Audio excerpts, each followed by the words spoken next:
Once Upon a Blood Moon by Anya, narrated by BookZoro. Before we start, let us know in the comments where you're listening from and what kind of stories you enjoy most. We love hearing from our listeners. Chapter 1. The Child. The moon that night was beautiful. It shone down on the town of 𝒊𝒂𝒚𝒍𝒊𝒔𝒕, illuminating in a stunning red-gold light the fruitfulness the four clans had been blessed with since the beginning of time. At the very center of the sprawling lands sat the 𝒊𝒂𝒚𝒍𝒊𝒔𝒕 tree, for which the town was named, with its glowing orange leaves that stayed alive through all the seasons.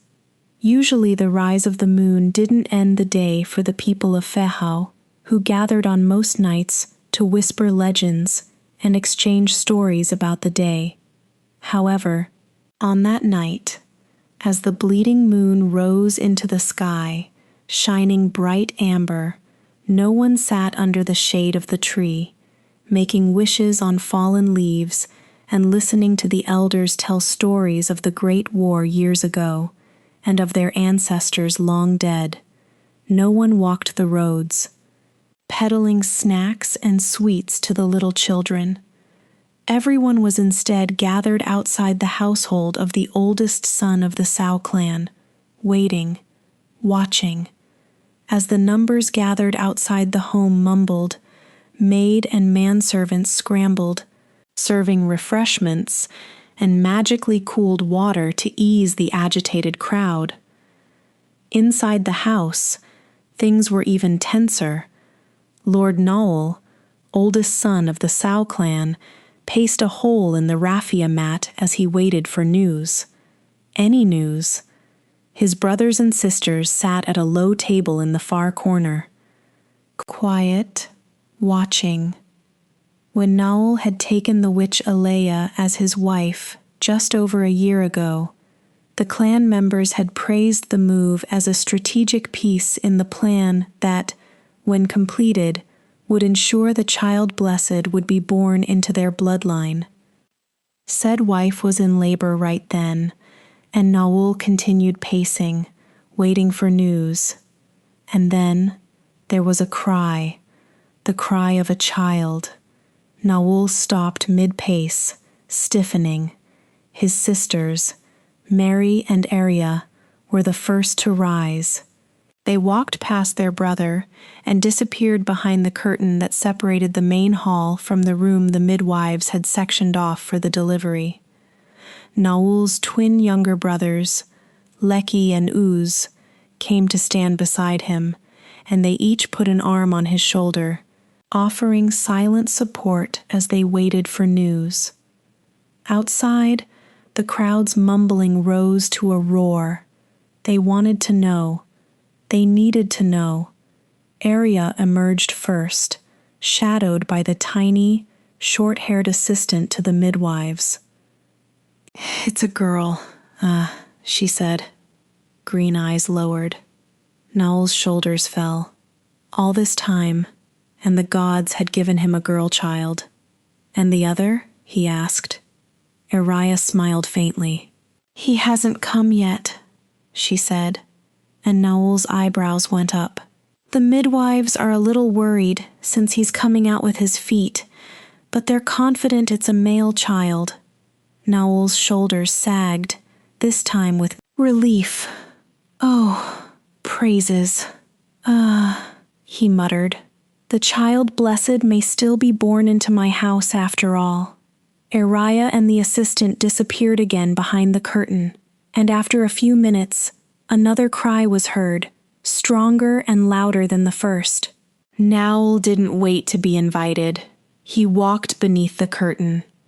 The Lady Anya was a beautiful woman, with long hair dark and fluid as molten bronze, and dark skin polished to a sheen with sweat. Her face was tired as she lay on the feathered pallet swathed in blood-stained linens, but her eyes, the shocking silver of all the Frey witches, shone with barely leashed power. In her arms, she held one wrapped bundle, and the heavy-chested midwife held another. Naul headed for his wife, who shifted to reveal the face of one of his children. Naul smiled at her. "A girl?" Reya said in her quiet voice. "Our first child. She has the mark of the bleeding moon, Naul. She is a witch of the Freyu clan." Naul had to fight to keep the disappointment off his face. "And our son?" he asked, straightening and turning to the midwife. She bowed briefly. "A breach, my lord, came into the world feet first and almost tore the lady wide open." Nala grinned. He landed on his feet. "He'll be a great warrior then." The midwife nodded. "He will. He has the eyes of the bear shifters of your clan, as well as the sun mark on his thigh.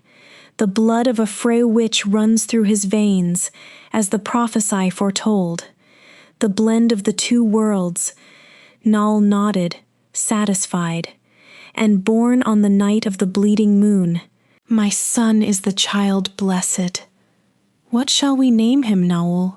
Reya asked, drawing his attention back to herself and the witch child she'd borne him. Naul smiled. "Kai," he said, "blessed in the language of our fathers. He is the child blessed, so it is only appropriate." "And the girl?" his wife asked. Naul hesitated. He had no use for a witch in a clan of bear shifters. Reya was only his wife, because a witch was required as prophesied to bear the child blessed, but he didn't want to offend her. "Her mother was still the most powerful witch in all of Alanus. You should do the naming, my love," he finally said. "Name her in the language of her mothers, since she is now the moon's daughter." Reya seemed satiated by the idea. "Her name is Reya, the billowing sands, just like her great-grandmother." Naul nodded, shifting on his feet. "I shall go break the news to the other clan lords. Please," he gestured to the midwife holding his son. "Bring Kai. Reya, if you can stand, please come. You are the mother of the child." Reya nodded and, handing her daughter over to the short-haired assistant, let Naul pull her to her feet. The lord and lady of the Sao clan walked then beneath the curtain to break the joyous news to the people of Fehau, leaving their other child behind. The young assistant stared at the babe in her arms for a moment, letting herself be immersed in the child's unusual glow. The babe was beautiful, with the smooth skin of the Fro witches, though she was slightly fairer, and wispy dark hair on her head. Her eyes only fluttered open occasionally, but the brightness of her glowing silver eyes shone from even behind closed eyelids. There was a loud cheer outside, and the assistant jerked, as if from a trance. Hurrying to the prepared crib in the corner, she placed the baby as carefully as she could amidst the soft clothes, gathering folds of cotton to cover her nakedness. Another cheer, and the assistant hastened. She had been working all night in the Sao household, and she wanted a break to go out with the town and enjoy the festivities. Glancing out the window on the other side of the large room, she noted that the bleeding moon was almost at its highest point of the night. It would be a reaping ground of power for all the witches in the town that night. Finally, she was done. She ran a hand over her short brown hair, patting down the fuzz at the sides. Pausing at the door on her way out, she cast a glance back at the child in the crib, alone on a night of joy, and almost pitied her for being born. Just then, the moon rose to its peak, and the townspeople cheered once more. The assistant tore her eyes away and left the room. A ray of light, amber from the hue of the moon that night, stole into the room through the open windows, falling on the child sleeping alone in the bedroom. She writhed in the sudden brightness, and her swaddle clothes fell off her body. Her eyes fluttered open, shimmering green and silver and amber. "Boo-hoo," and she mewled pitifully. There was no one to attend her, and thus no one saw the birthmark on her side flicker, then start to glow. Her cries intensified. The amber light of the moon wrapped round her like a warm blanket, and the child started to quiet, then fell silent. She stared with silver eyes up at the ceiling of the room, and a light-hearted gurgle rose from her throat as she watched the light move, dancing around her tiny form. Outside, 𝒊𝒔𝒕 cheered for their newfound hope, and inside, the baby Reya's eyes slid shut sleepily. She fell into her slumber peacefully, the tiniest of smiles playing on her face. The crowd cheered on. Chapter 2. The Maiden. It was easier to focus on a single target when your senses weren't as advanced as your twin brothers were. And that angered Reya more than anything else did. She let the arrow fly and watched it strike the red circle painted onto the large tree.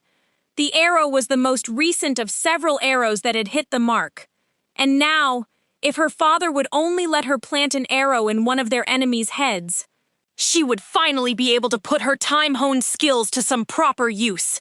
Reya! The girl, sighed. Her mother was the only one she knew who would rather magically project her voice to reach far ears just to get her home. Then call a certain someone else who was training right beside the house at that time of the day.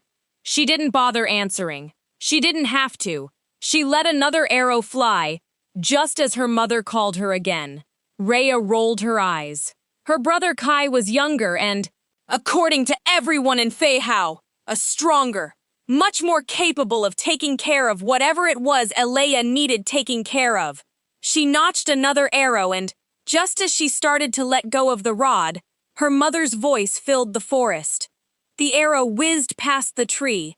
Reya, sighed. She might as well go see what her mother wanted, before her voice blew the forest down. It didn't take much for the young girl to cast a spell to retrieve her arrows. Her eyes shimmered silver as she muttered the words under her breath. And the arrows floated into her hands. Over the years, her eyes had faded from vibrant silver to a color that more closely resembled the 𝒊𝒂𝒚𝒍𝒊𝒔𝒕 clan's green irises more than the silver of her mother's witch heritage. It was always mortifying having to explain that, yes, she was dark-skinned and green-eyed, because she was a descendant of both the Freyu and 𝒊𝒂𝒚 clans, but possessed only the powers of a witch. Reya's 18th winter had passed 2 moon cycles ago, and her bear shifter heritage still only showed in her irises until she cast a spell. It didn't help that the only other mark of the bear shifter clan was a birthmark in the shape of the sun. The gods had somehow forgotten to bestow on Reya at birth. In retaliation, the girl always kept her other mark hidden, a silver crescent birthmark that marked her as a member of the powerful Freyu clan. There was nothing to be proud of in only being a witch, despite being born of 2 worlds. Glamoring her arrow belt and bow, she would rather avoid any confrontation with her father if she could. Reya walked back into the town, emerging from the forest, from behind the small hut that served as a school for the children of 𝒊𝒔𝒕. It was the stout, mud-colored home to 𝒊𝒔𝒕, the matriarch of the 𝒍𝒂𝒚𝒍𝒊𝒔𝒕 clan of water witches. The matriarch was old enough to have taught Naul, Reya's father, when he'd been a boy. Her face, however, as well as the rest of her, looked barely 30. It didn't faze Reya, however, when she saw the 80-year-old looking like a peer of her mother. It wasn't as rare a phenomenon with the other water witches. Water witches weren't witches in the strict sense of the term. They couldn't harness the power of the moon, didn't have the bleeding moon birthmark, nor were they born with colored irises. They were called witches simply because their ancestors had learnt the unique spiritual uses of water and used it to prolong life and heal the ill. The primitive nature of the people of Alanus also dictated that any clan or tribe where the power was passed down among the females, must be a clan of witches. Reya simply couldn't get enough of how stupid some of the country's beliefs were. As she passed by Mazu's hut, Reya searched for the woman. At that time of day, she was usually cooking, as she would have let the children out to play at that point. Reya decided she didn't have the time to look for Mazu simply for a greeting and a bit of gossip. She continued on. She hadn't gone 10 paces more when she came across a small group of children that looked like they were returning from the river. Many of the children were shifters, however, and the rest witches, so Reya felt no discomfort in seeing them wet to the waists, obviously coming back from the notoriously fast-moving river. One of the children was boo-hoo, crying, and 3 more were arguing heatedly over something. When they saw Reya, they paused and bowed. "Good day, Lady Reya," they intoned in one voice, and with a smile, Reya bowed as well. "Good day. I have told you not to bow to me.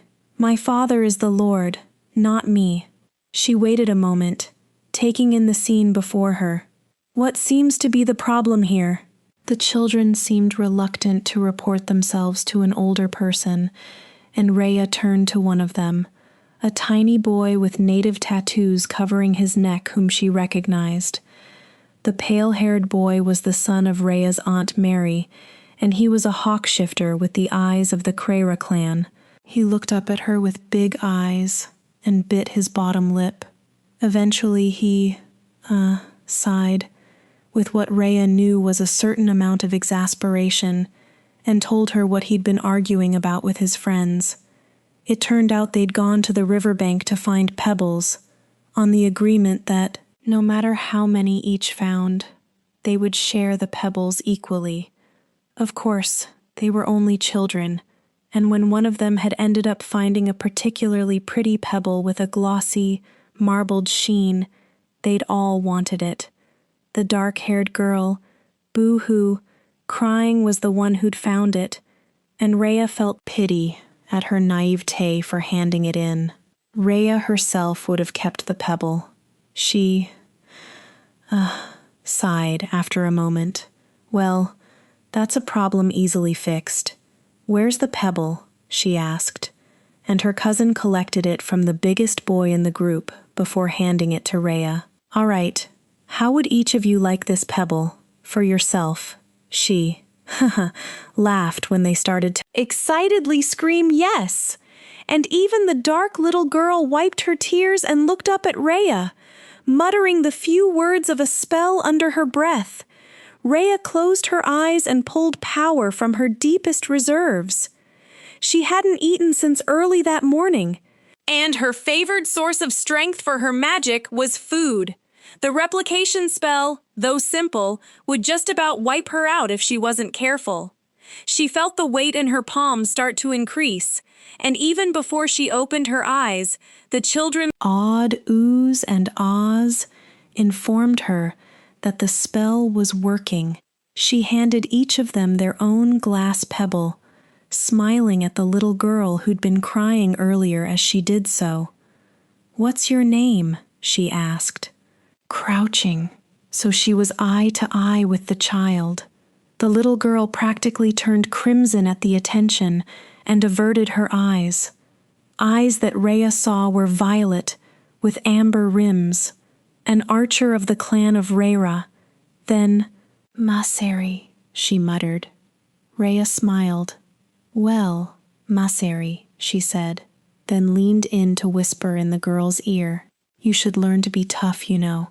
Girls are always tough." Maseri nodded, and Reya stood, dusting off her knees. She needed to get home before her mother saw it fit to call out her name again. Before she could leave, though, the sound of approaching feet reached her ears, and Reya turned to see who it was. She had to refrain from rolling her eyes when she did. It was Gerard, one of the brothers of the lord of the Krera clan.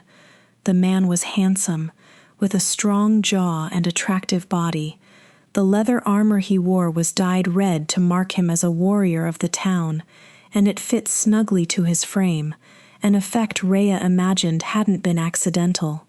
As he walked under the sun to Reya, the light of the afternoon sun glinted off his blue-black hair, creating shiny gold highlights Reya secretly envied. He smiled at her once he was close enough. "You have always been good with the young ones, haven't you, Reya?" he asked in greeting, turning to watch as the children scattered, excited about their newly replicated pebbles. "It's a wonderful quality for a young woman to have." Reya crossed her arms in front of her chest and looked up at him. "It's a wonderful quality for anyone to have, Gerard," she corrected. "What's your point?" He smiled at her retort, and the sun glinted off his pearly white teeth. Reya would have been impressed if she didn't know for a fact that the man regularly chewed tobacco and his teeth were magically whitened every start of the year. "You still have that fire, I see," he drawled, eyeing her. "That's good too." Reya rolled her eyes. "Getting tired of being spoken to like a prize horse. What do you want, Gerard? My mother calls for me." As if to accentuate her point, Aleya called out again, her voice projected throughout the town in a gust of wind. Reya, sighed in resignation. She was to live with these people for the foreseeable future. She was weary already. In front of her, Gerard chuckled, and Reya silently admitted he was a handsome man. With his black hair and muscular frame, the warrior had achieved acclaim as the local ladies' man. Reya supposed she should be flattered he was showing interest in claiming her as a wife, but truthfully, even if he hadn't been 12 years her senior, she still wouldn't have given him a second glance. She just wasn't interested. Gerard, however, no matter how many times Reya rebuffed his advances, didn't seem to get the hint. He reached and took her hand in his, caressing her knuckles with the pad of his thumb. She pulled her hand back, suppressing a shudder. She supposed it was meant to have been a flirting gesture, but all Reya felt was cold inside and the roughness of his battle-scarred palm. "I have to go, Gerard," she said. Then, without waiting for him to acknowledge her excuse, she turned and walked off in the direction of her father's home. Chapter 3. The Family. The 𝒊 clan was made up of the most powerful warriors in the entire town. In the warmer seasons, when there was no war to be fought and no scavengers to defend the people from, the warriors of the 𝒊 clan doubled as Feihao's most elite woodworkers. As bear shifters, their muscle mass was almost double that of the average man, and they were relentless at work. Reya's twin, Kai, was bigger than Gerard at merely 18 winters, and the boy was still growing. The house was built to reflect their bulk and strength, with its high vaulted ceilings and wide paneled pillars. The buildings were usually finished in gold trim, signifying the clan's ancestral wealth. Reya's father, Naul, was oldest and lord of the clan, so Reya, by association, was noble. Not that she felt much like it most days. She found her mother in the garden at the back of the house, nursing a small wooden cup in her hands. The older woman looked up as her daughter approached, and her serene face contorted into a disapproving expression. "Where have you been?" she asked, looking Reya over. Reya suppressed the urge to look down at her outfit. She'd wrapped a wide strip of leather over her breasts and upper abdomen, and a large belt held her oversized linen trousers up to her navel, just barely covering her bleeding moon mark. It was a warrior's attire, save for the breast strip, of course, and she liked it. "I was practicing my targets," she answered. Her mother, sighed, and Reya couldn't stop herself from defending her hobby. "I'm getting really good, Mother. Father, of course, won't want to hear it, but—" Then why do you do it, Reya? Her mother's voice rose slightly with exasperation. Her silver eyes hardened momentarily as she regarded her daughter's outfit once more. We argue about this every day. You know he wouldn't approve, and you still do it. And for the love of the moon! What are you wearing? Reya crossed her arms in front of her chest. "The attire of the Sao clan warriors," she said. Chin jutted out indignantly. Alea blinked, and a small smile played along the lines of her lips. "Is it now?" she asked, taking a small sip out of her cup. Reya could have sworn her mother's smile was mocking her. "That's odd. I've never seen Kai, or your father for that matter, wear dried shoe leather across their chests." Reya's face burned. "Well, Father wouldn't let me purchase any actual armor." She mumbled. Alea shook her head. "I don't want to hear it. Just go in and change that." She regarded Reya with distaste. "Thing you have on. You're the first daughter of a clan lord. For goodness sake, do you want men taking you for one of those paid companions on the street?" Reya stiffened. "I have the green eyes of the Sao clan, Mother," she bit out. No one could ever make that mistake. "Be careful, sister," a deep voice intoned from behind her. "Before you are rude to Mother." Even before turning, Reya recognized her twin brother's voice. "Kai, this conversation is none of your business," she told him, letting a little of her annoyance seep into her voice. She knew it would have no effect on him, no matter how angrily she snapped at him. Kai always only ever smiled. Reya knew it was because he knew he was the better child, the child blessed, the child of prophesy. There was no use for him in fighting her, or even responding to her ire. It only made her want to bite him more. Everyone else thought it was because he was somehow the more mature of the two, something their parents attributed to the gift of wisdom bestowed on him by the moon. Kai came to stand beside her, his dark head of hair towering high above hers. He regarded her outfit with an odd smirk that made Reya's cheeks burn. "You really shouldn't be calling that thing warrior garb in public, Reya," he drawled. "You're embarrassing the actual warriors of the Sao clan. Kai, be nice to your sister," Alea scolded, but she was smiling. Reya, sighed, and bit back a retort. "I'll go change," she muttered, turning on her heel to slink away. "Oh, be quick, dear!" "Kai says your father is joining us for lunch today," her mother said as she walked away. Reya didn't reply. "Ah, there you are. I was worried we would have to start the meal without you." Reya regarded her mother with pursed lips, eyeing the latter's outfit. They were dressed nearly identically. Alea's long-sleeved gown was made of the purest spider silk in its natural ivory shade, and flowed down her slim frame and past her feet onto the floor. Her dark hair was expertly coiled in a simple style designed to look effortless, and was held together with an emerald pin. A finger on her left hand boasted a single band made of pure gold.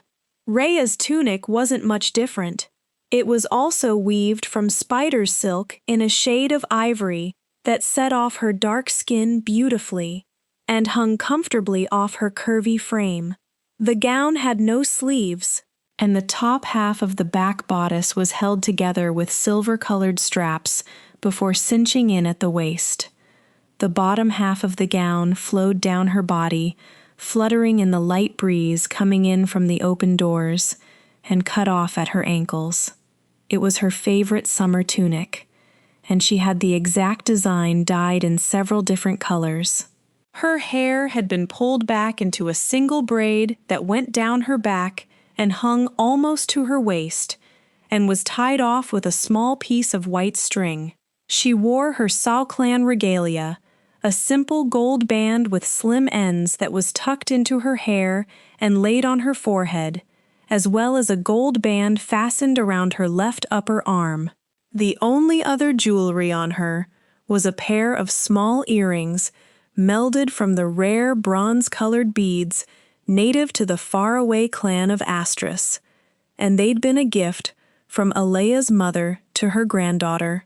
Reya didn't particularly hate anything about her official regalia. She regularly ordered new robes dyed in different shades every spring.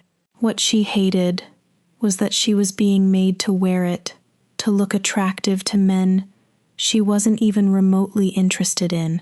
Her father and brother were already seated at the table when she arrived, both in identical red-dyed leather warrior garb that made Reya's heart ache.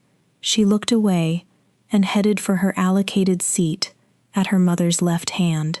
Nowell regarded her with disapproval. "You are late," he said, his voice a low growl. "Now hold your mother's hand, so we might say our prayers."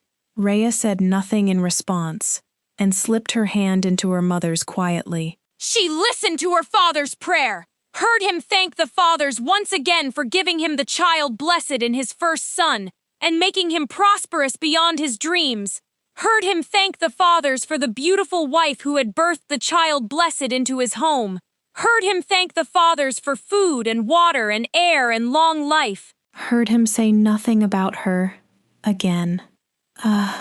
By the time the steaming bowl was placed on the table in front of her, Reya had lost her appetite. Beside her, her mother seemed to be having the exact opposite problem. She quickly tucked in about half the bowl of wild rice as daintily as she could, then turned to Reya with a smile. Reya didn't tell her about the piece of parsley stuck between her teeth. "Darling, the Warriors' Festival is tonight. Did you remember?" she said, then gave a small, excited clap. "Ooh, it is going to be just wonderful. The dancing and the delicacies. Oh, you simply have to be there." Reya said nothing. Her mother did this same routine every year, conveniently ignoring the fact that Reya had already lived through 18 of those festivals, and the excitement didn't do anything much for her. Instead, she spooned rice into her mouth and tried to ignore the chatter on the table. "Also, your father was just telling us about Gerard," Alea said in the brief silence after her outburst. It was like she wasn't comfortable with the quiet and strove to fill it with meaningless talk. Reya still didn't look up from her bowl. "He's a fine young man, I believe, and from a noble line too," she mused. She turned to Reya again. "From the way your father spoke, I believe you are soon to be his bride." Reya's only thought was that her mother looked overly excited about something she personally couldn't care less about. She didn't bother masking the disgust on her face. "He's 12 years my senior," she muttered, then shoved a spoon of rice into her mouth. She needed her sustenance, and she also didn't want to talk about him. Her father turned from Kai to her for the first time since the meal started. "I don't see a problem with that," he said, his mustache moving slightly as he spoke. "You should be grateful, young lady. Many young women just like you from other families don't find a groom till they're well in their 20s. Be happy for the chance to start a family young." Reya scoffed, unimpressed. "They can have Gerard if they want. I'd rather be a magician in the royal courts," she mumbled. Her father opened his mouth to say something, most probably a scolding, but never got the chance. Later, Reya would debate whether that had been a particularly good thing or a bad thing. From the town square, there came a sharp, piercing sound. "Ah!" The sound of the gongs underneath the 𝒊𝒏𝒂𝒚𝒍𝒊𝒔𝒕. Their town was under attack. Chapter 4. The attack. The blood drained from Reya's face as the sound of the gong was cut off midway and replaced with a loud yell. The whole family seemed frozen in time. Even the maidservants headed towards them, arms laden with earthen bowls, had stopped in their tracks. Reya could almost hear her heart beat in the silence of the next few seconds. And then the spell broke. Her father and brother simultaneously leapt up from their seats and reached for the swords that lay beside the open door. Reya watched, dumbstruck, as her father turned to address her mother. His face was the sternest she had seen it in a very long time. "Get the children to safety!" he barked, eyes starting to glow. "All the children. Get the maids to help you. The other mothers won't know what to do. Go, go." Alea sprang into action like a puppet on strings, leaping from her seat and heading for the back of the house. Reya glanced back as her mother walked away, then back as her father and brother walked out of the house, both men's frames already stretching as they shifted. She felt momentarily torn between her need to help the warriors' efforts at the war front and the urge to protect the younger children of the town. After a moment's thought, she, sighed, standing from her seat. Her mother would need her help to corral the children and keep them in line. Reya headed toward the back of the house, in the direction she'd seen her mother and the maids run. She burst through the back doors into the courtyard and soon found her mother at the side gate, trying to pry the gate's lock open with magic. She had her hand on the wrought iron lock and was chanting with her eyes closed. Reya felt the passage of time pressing onto her neck and knew she would have to do something. As she ran towards them, she muttered a quick spell. By the time she joined the women at the gate, it had swung open, and Alea offered her a quick thank you before they poured out onto the road. The women quickly disbanded and ran off in different directions, each with instructions to find every child and adult not on the war front and have them brought to a pre-arranged location. Reya stared for a moment at the disappearing backs of the other women before turning to go after her mother, who'd started out in the opposite direction. By the time they reached the first home, that of a family from the Reya clan, as indicated by its elevated floors and open roof, cries of fallen warriors from the front lines were ringing throughout the town. Reya didn't wait for her mother's word. She blew a gust of wind underneath her feet and floated up into the home. There, she found the 4 children of the household cowered underneath a large table. One already half-shifted. She ushered them out of the house and gave the eldest, a black-haired boy of 10, directions to the safe house on the outskirts of the town. When she stepped out to follow after them, she glanced eastward, toward the part of Feihow that melded into the forest, the only path any attackers could follow. There she saw the men of the town, all in dyed leather armor, facing off a large band of bearded robbers with winding tattoos and large axes. Reya felt like her heart had stopped as she recognized the largest bandit. He was tall, almost twice the height of the average man, and barrel-chested. His beard was scraggly and long, and several strands were twisted into small braids. A large black boar bellowed and stomped as the large man announced his arrival in Turish, the language of the giants. Reya understood his barbaric tongue. She'd spent her school days reading through the forbidden scrolls in Mazu's library. His name was Bark, and she'd read of him and his ragtag band of savages, and of his enchanted boar, Analak. Bark was spoken of in hushed whispers in the history books, and the legend went that his boar could be killed by neither sword nor man, and had been bewitched by a powerful sorceress far before many of the world was born. "I am Bark," the giant bellowed, and Reya winced. "The mightiest warriors have fallen by my hand.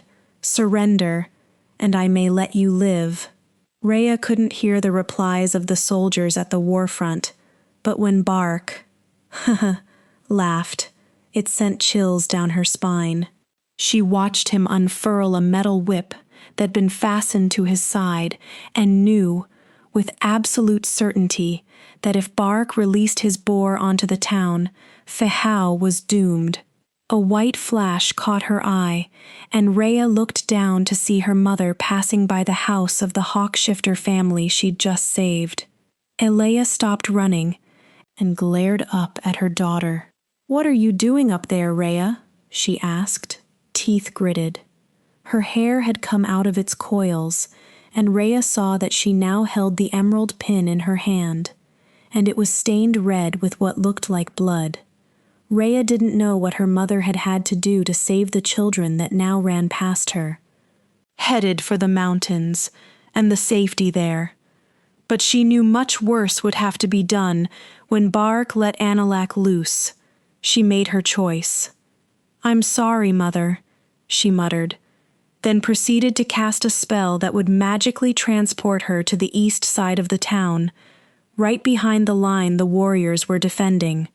She just managed to catch sight of her mother's lips parting in horror before her vision faded.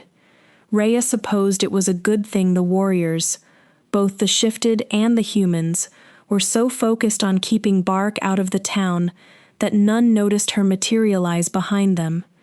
She started muttering the words to her spell, rubbing her grandmother's earrings to keep her grounded as she harnessed energy from the sun. It was a particularly dangerous spell, and one Reya had been taught to avoid, because witches normally took power from the moon. Shifters were the creatures who used the sun. Switching the two dynamics would most likely offset the balance of magic in some fundamental way. But Reya was counting on her father's shifter blood to save her from being set on fire by the spell as she cast it. It was a complicated twist on a regular glamour spell, and when the spell took hold, Reya wore the glory of the sun over her skin as she would a cloak. Whoever cast eyes upon her would be irresistibly drawn to her, and Reya hoped none of the men in the town turned before the boar did. They didn't. The boar's sharpened senses located her first, and it cocked its head at her. Curious, almost intelligent, wondering what she was, Reya didn't wait for long for it to figure it out. As soon as the spell took hold completely, she took off running into the forests. Behind her, the sounds of yelling and stomping told Reya that the boar was chasing after her, just as she'd intended. But lighter, slower footsteps told her that some of Bark's men had followed as well.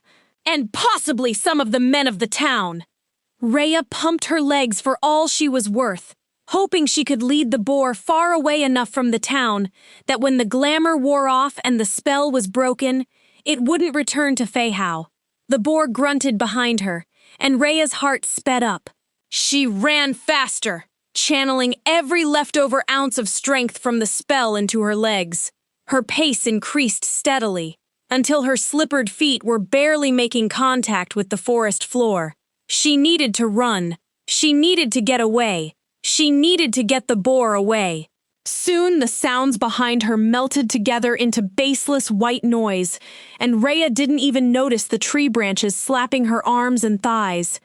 Her dress bunched up around her thighs and trailed in the wind behind her as she ran, but Reya didn't stop to pull it down, whether or not there were men running towards her. All her training, all her rebellion, her burning lungs told her that it had all come to this. This one thing, this one moment, this one run. Reya would run to save 𝒊𝒂𝒂, and so she did. Reya realized after some time had passed that she had no way of telling when the glamour would start wearing off. She had no mirrors, and her run had ended up in a windy, almost barren terrain she didn't recognize. There were no lakes or streams upon which to see her reflection, and she somehow felt like she didn't have enough time to stop for a breath. She needed a place to hide. She would have taken refuge in the mountains, but the dark clouds roiling overhead told her the weather for the foreseeable future wouldn't be friendly. It didn't help that she was clothed in only a flimsy tunic that would soak through the instant it hit moisture. She looked around her for a place to hide, preferably somewhere she could take shade from the coming rain and stay hidden from her pursuers.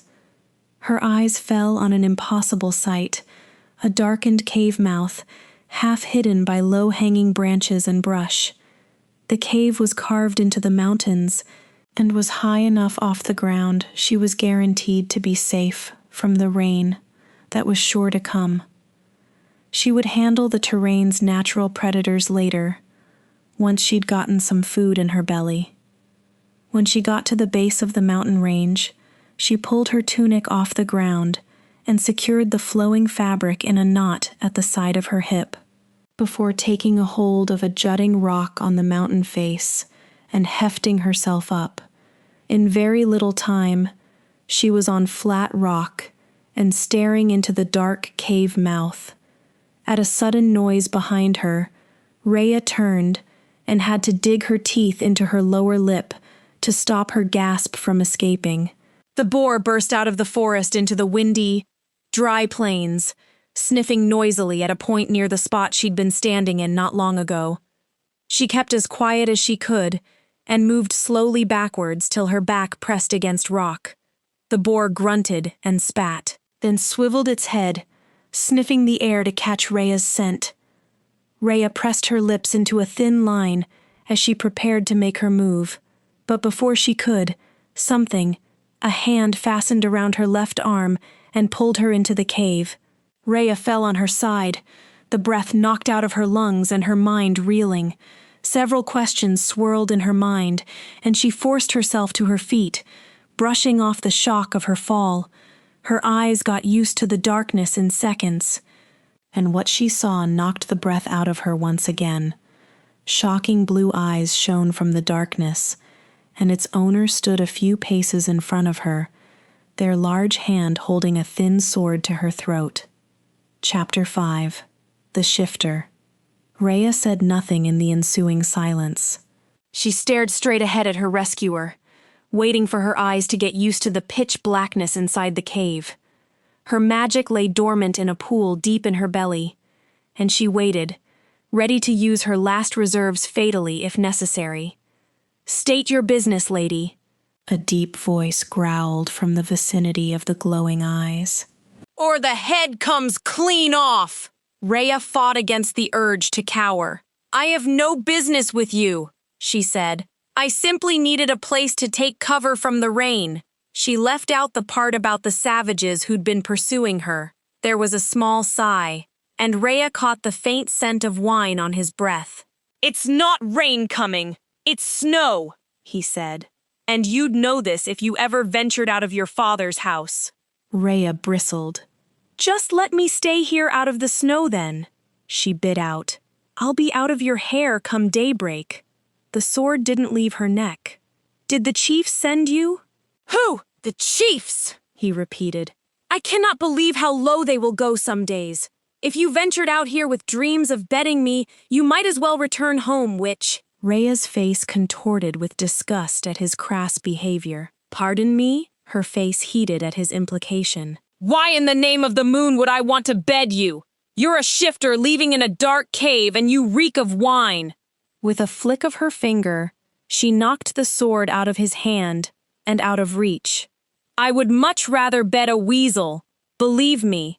There was a brief pause. "Get out." Reya blinked. "What?" The blue eyes flickered, then the glow intensified.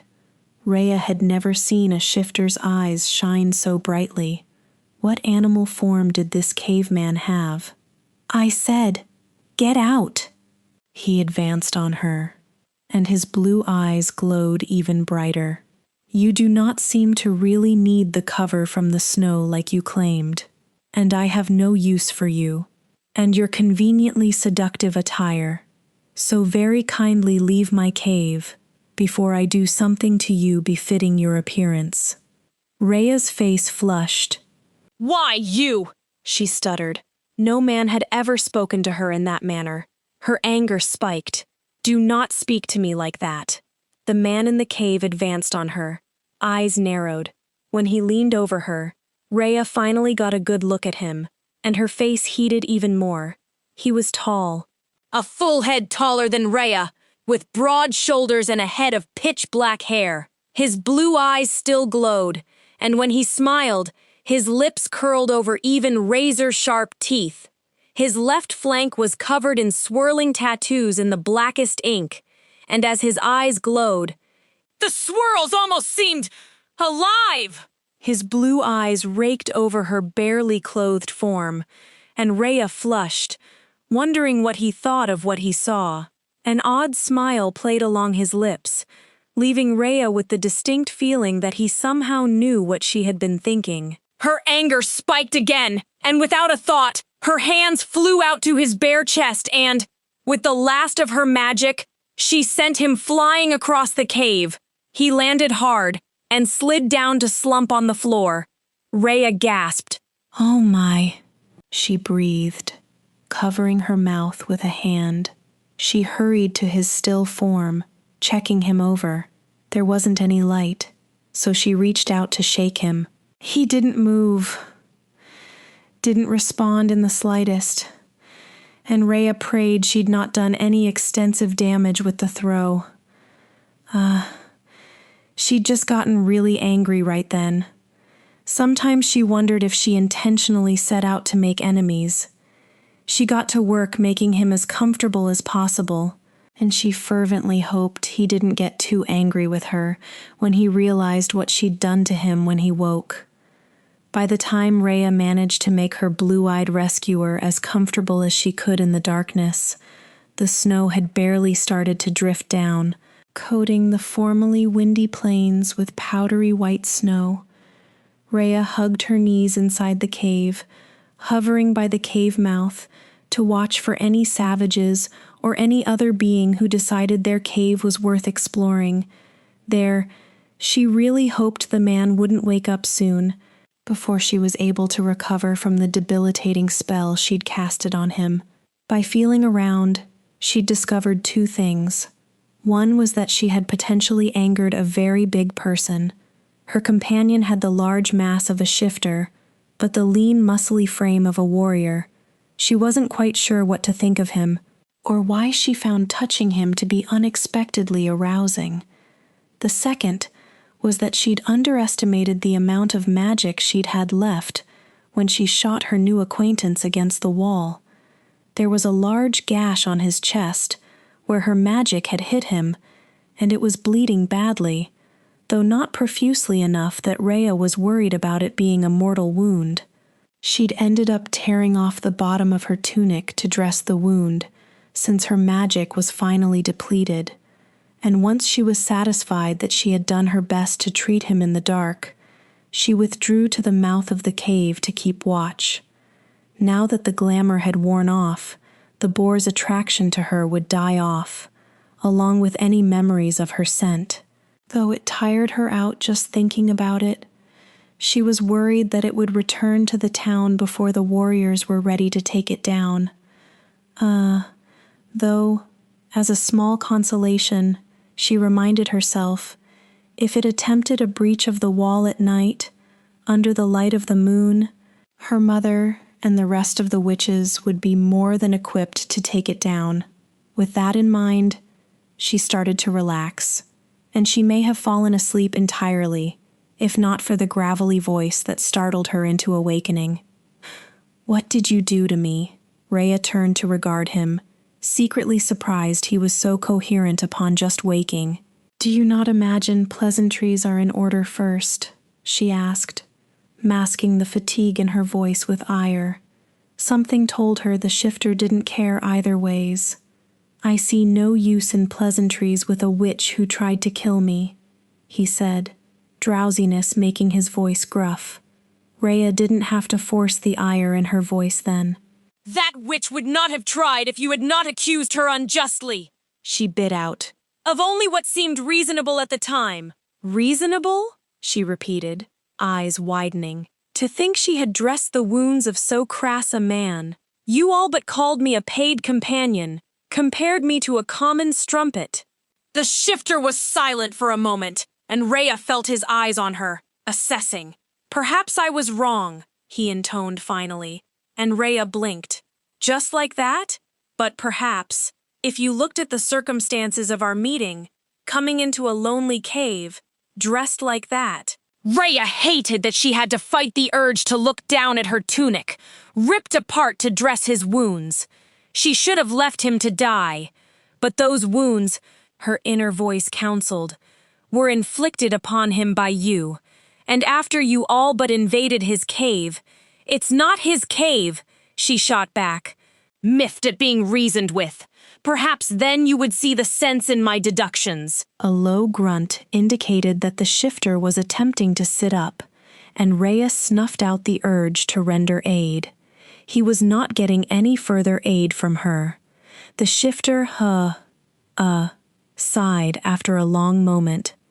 And Reya felt some tension she hadn't known she felt seep out of her shoulders. She saw his glowing blue eyes regard her from the darkness for a moment.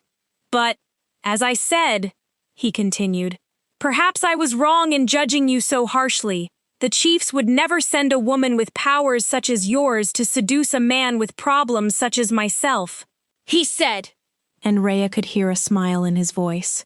"But I must add, I was warmed by wine, and not particularly thinking straight." Reya let the beginnings of a smile play on her lips. And now, the blue eyes flashed, and the shifter, chuckled lowly. "Now you." "My noble lady had struck the wine from me with your magic." He grunted again, and this time, Reya stepped forward to render aid. "I am Dane," he finally told her, after he was as comfortable as he could get with the gash running down his flank. He was silent for a long moment. Then, sighed, "I believe this is where you exchange your half of the pleasantries you spoke about earlier." Reya smiled at his tone and hunched down to sit beside him. "If you will tell me how you know I am noble," he, sighed again. "If you so wish," he grunted. "But it is rather simple. You may be disappointed that I had to tell you myself." Her smile widened. "That matters not, I assure you," she said. "I am Reya, a witch, as you may have deduced." He grunted. "Well, as you earlier requested, I will tell you how I know you are noble. The smell of the ferrous metal in your headband is harsh on my nose, and I can feel the spider silk of your dressing on my chest." When her lips curled in disgruntlement, he chuckled. "I told you it was rather simple." Reya smiled. "Does it hurt? The wound?" She hesitated. "I didn't mean to. I know." And there was a smile in his voice. "I get the feeling you do a lot of things you don't mean to." Reya could not fathom a reply to that, and fell silent. "How did you end up here anyhow?" Dane finally asked. "You are of noble breeding, I know now. How did a lady like you end up running from savages?" She shrugged. "They attacked my town." "And you fled?" Reya didn't have to look to know the glowing eyes had widened. "No, I ran to divert the savages from my town," she said. Dane snorted disbelievingly, and Reya ignored him. Casting him a side glance, she eyed the dressing on his chest that had a circle of dark red slowly spreading. "It would likely be in your interest to shift while you can," she told him, "before the snow starts to fall." Dane, sighed. "That eager to see my animal form, are you?" There was a short, pregnant pause, then he said, "I cannot shift at the moment. I am injured, so shifting would take any power I have left and could possibly kill me." Reya was taken aback at that. "You cannot possibly be speaking the truth." "But I am," he told her. "I am a black wolf. My powers are not fully come to me yet. Until they do, what I can do with my shift is very limited." Reya felt the implication of that sink into her bones. Whatever hope she may have had of convincing him to go out hunting for them both before the snowfall started vanished with his words. No matter how selfish she could be, Reya could not send a man injured as Dane was out in the cold. Her heart sunk further when she caught sight of the first flecks of powdery white snow floating past the mouth of the cave. The snow was falling. Chapter 6. The Cave. "All right then," Dane called in the darkness. "How many winters long have you aged? That is an easy enough inquiry." Reya rolled her eyes. "I have aged 18 winters," she snapped. "And you should not be so inquisitive about a lady you have only just met." His voice sounded smug when he spoke, and Reya longed to slap the smirk off his face. "But I think that a lady I have only just met is precisely whom I should have so many questions for," he quipped. "Anyways, 18 winters, older than I thought. But nevertheless, from what clan do you hail?" She rolled her eyes. "So many inquiries about me, but no knowledge forthcoming about you. I shall answer all yours, if you give answers to mine." She paused, considering his pledge. She really had nothing to lose. "I am from the Saw clan of the South," she told him, then inserted a teasing lilt in her voice. "Perchance, do you wish to know so much about me now, Black Wolf? Now that you know I am a warrior witch?" Dane's eyes flashed for a moment. "Incorrect, dear. For you may be a witch, but you are no warrior," he said, his voice low. "You want to be one, but nobody puts witches on the battlefield, least of all the noble Saw of the South." When Reya fell silent at his words, his eyes narrowed. "Have I offended you? My apologies." "No," she soothed him, adjusting her legs within her skirt to maximize the fabric. But no matter what she did, the cold seeped in through the sheer material. Reya shivered. "You have not offended me. Do not worry. Her voice went low as well. "You are right, you know. My father will never put me on the battlefield." Dane was silent for a long time. "You are cold," he stated. Reya almost chuckled. "And you are correct. Why have you not cast a spell to warm us both then, if you are a warrior witch?" Reya stiffened, but said nothing. She was too cold to let a self-righteous cave hermit bait her. Not tonight. "You know," Dane's voice rumbled when he spoke, "you shouldn't let what your father wants make you stop doing what you want." Reya's head snapped up to look at him. "You know nothing about the duties in a noble home. Don't tell me what to do. How dare I do such a thing?" he asked, and there was a smile in his voice that grated on Reya's nerves. "But you are wrong about one thing. I assure you, I happen to know everything. And then some more about the duties in a noble household. It's the only reason I'm here in this cold cave during a snowfall." She fell silent again, tightening her hands into fists. Her fingers were cold, and her nails dug into the palm of her flesh. "We are not so different, him and I. You still have not told me what you are doing here in a cave as well," she told him. "I have heard fables about the Black Wolf, and how they hail from the northern tribes, the colder ones at least, but I don't know much about them." "You know more correct information than most people," he told her. Beside her, he shifted again, and sucked in a hiss of breath. Reya reached out to hold him without thinking, and pulled him into a more comfortable position. "You are even colder than I thought," he graveled. "Cast a spell, witch, before you keel over." "I will not," she snapped. "And like you, I must not have come into my powers yet. I cannot cast spells without food in my belly. I spent myself defending my dignity from you. And there you go again with that." He groaned. "You came in here dressed like that.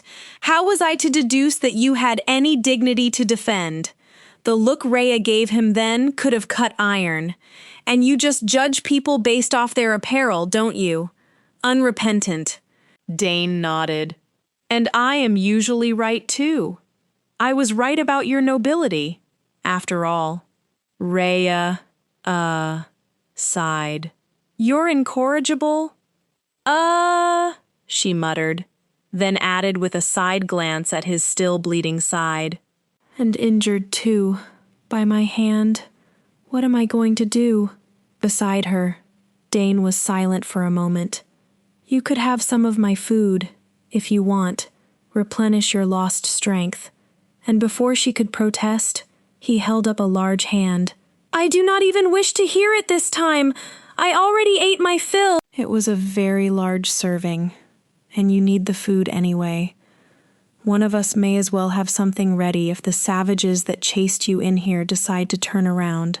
She bit her lip, threw a glance at the hide sack a few feet away. What kind of food is it? She asked, suddenly fearing the worst. The shifter rolled his eyes, scoffing.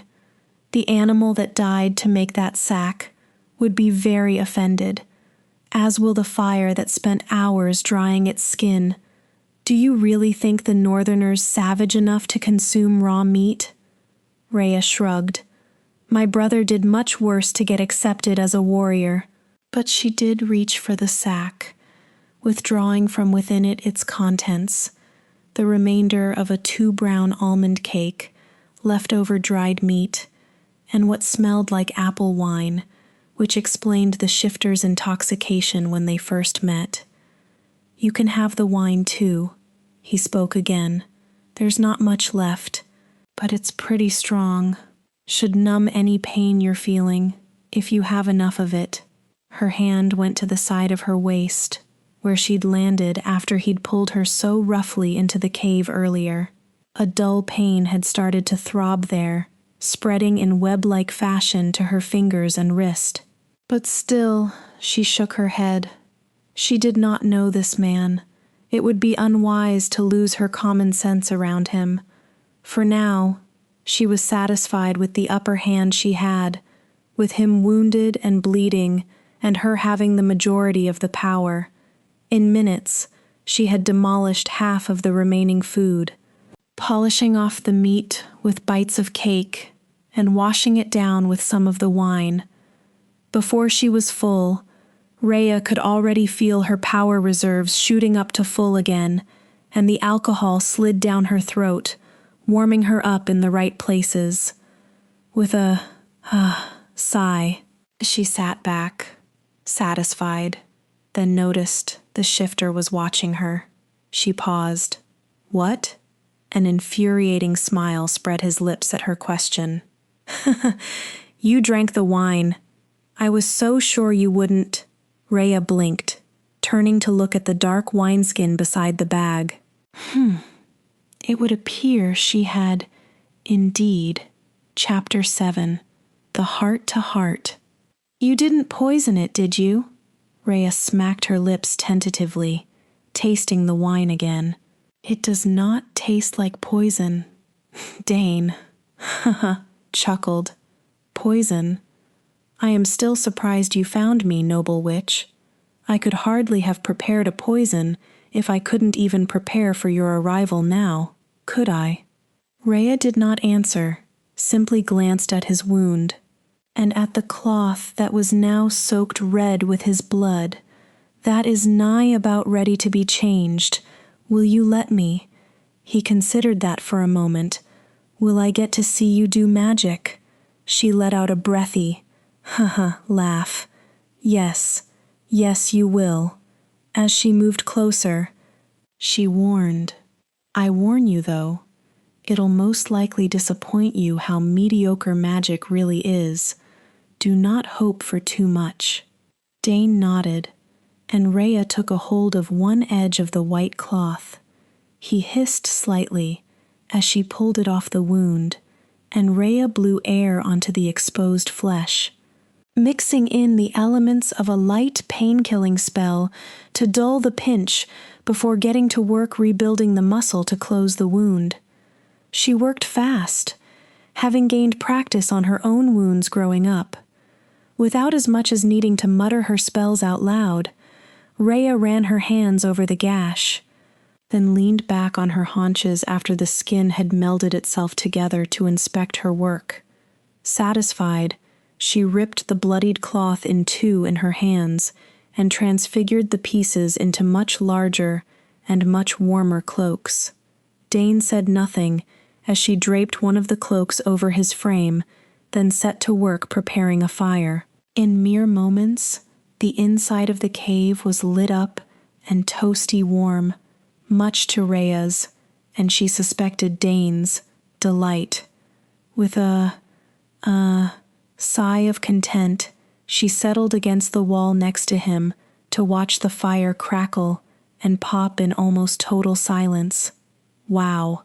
Reya looked over to see Dane staring at her, mouth agape. The light from the fire danced in his irises, making the deep blue flicker to gold and lighting a strange fire deep in Reya's stomach. "What? Does your wound still hurt?" she asked, without so much as moving from her perch. She knew that sometimes warriors reported phantom pains from wounds long healed, and it crossed her mind that this large man was a bit of a whiner if that was the problem. Dane shook his head slowly. "No. How many winters have you aged?" Reya frowned. "I already told you, did I not? 18, and a few cycles of the moon, but still, why?" He stayed silent for a moment more before responding. "Your magic. I grew up watching witches and magicians in my father's court. Ancient witches attended my mother at the birth of my sisters. My father has astrologers at his beck and call that could predict death within half a league of the subject. And," Reya cut in, "and," the light in his eyes settled into curiosity and admiration.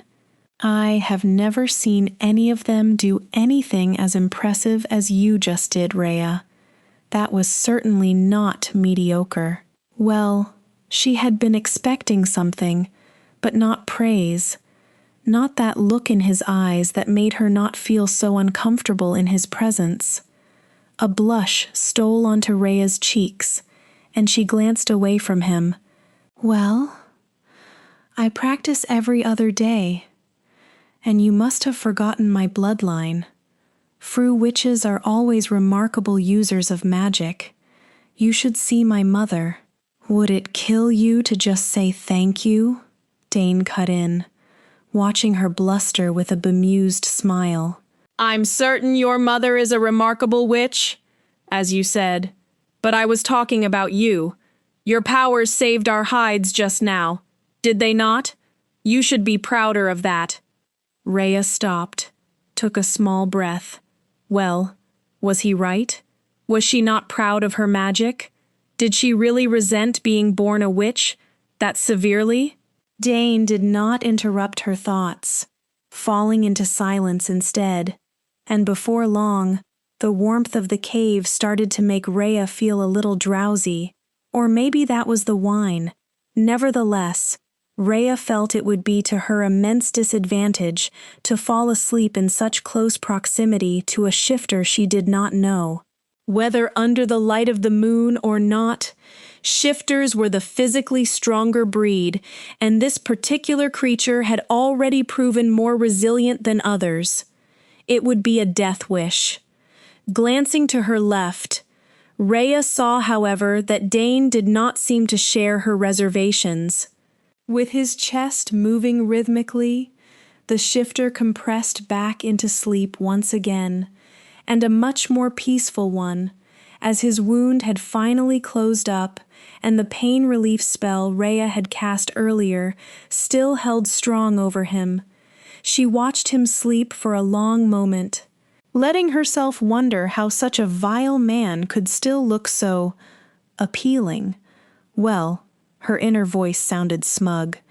He has not exactly been vile to you, has he now? Especially accounting the circumstances. See, his wound is healed completely, and yet he does not dispose of you as shifters do their natural enemies. But Reya bit her bottom lip. I am not his natural enemy, right? Witches and shifters had lived together in Feihao for centuries, long enough that Reya had forgotten that shifters were usually more than cruel towards witches.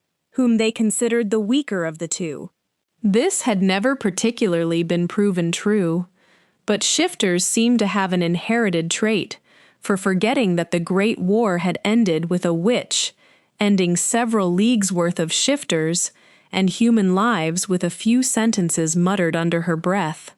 And besides, Reya was half shifter, so she was already almost like him. And anyways, Dane did not look to be the kind of man to care about such things. With the battle-hardened frame and his tattoos, which Reya knew meant something she had simply forgotten about, he seemed to be either a creature of prophecy or a very important warrior. She ran her eyes over the swirling black tattoos coloring his side. The ink looked to have been intentionally stained onto him, reading words like prosperous and ancient. They ran from his right shoulder, down his back, and around his waist, to trail down into his trousers. Reya found herself wondering where exactly they ended. "What are you doing?" The poor girl jumped about several leagues into the air at the sound of Dane's voice. "What? Nothing," she shot back, lifting her chin defiantly. "I was watching you for signs of life." "Yes." Dane smiled, that infuriating grin that spread across his face when he wanted to tease her.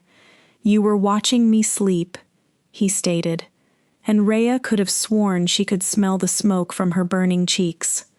"What? Why? That is simply preposterous. Why would I do that, even whilst religiously avoiding eye contact?" Reya could feel his amusement at her stuttering, and shame burnt a metallic taste into mouth.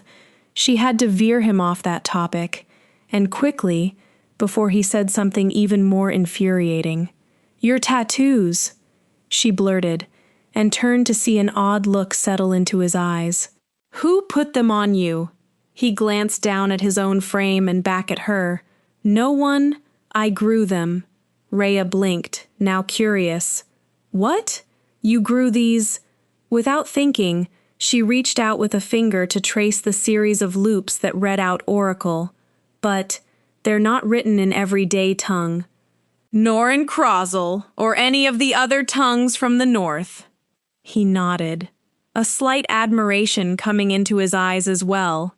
"That's because they're in Lil Fief, the forgotten tongue of the old gods. They just signify the connected souls of all black wolves past and the present one." Reya's lips formed a small O of comprehension. Her attention was now solely on the loops of black that painted his body. They were oddly mesmerizing. "How can you read Lil Fife?" Dane asked. He said nothing of her roaming fingers, though Reya felt the blood pulse underneath the skin her fingers trailed over. "Very few can even tell these are words, and not just loops of ink." She sat up.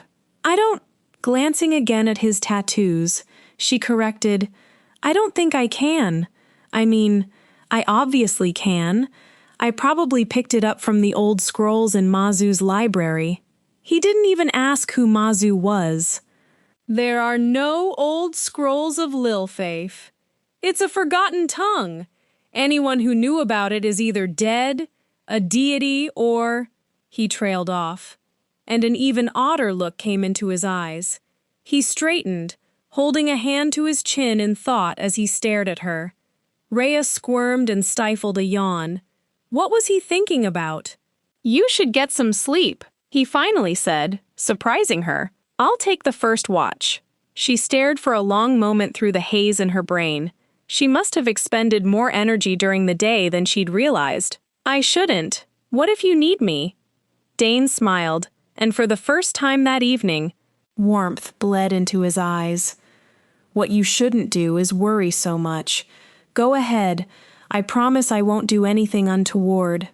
Reya moved to make protest again, but her body betrayed her, and she was yawning again, and against her will a little her eyes stayed shut for longer when she blinked.